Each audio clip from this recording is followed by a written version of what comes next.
हर इंसान तुम्हें पूरी तरह जानने का हकदार नहीं होता।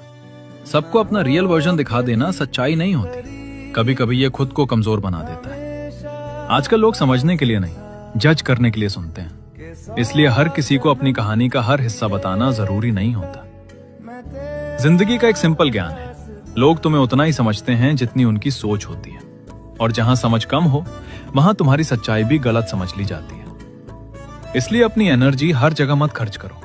अपने असली रूप को उन लोगों के लिए बचाओ जो उसकी वैल्यू समझते हैं। याद रखना, तुम बदल नहीं रहे हो, तुम बस चूज कर रहे हो कौन तुम्हें कैसे देखेगा।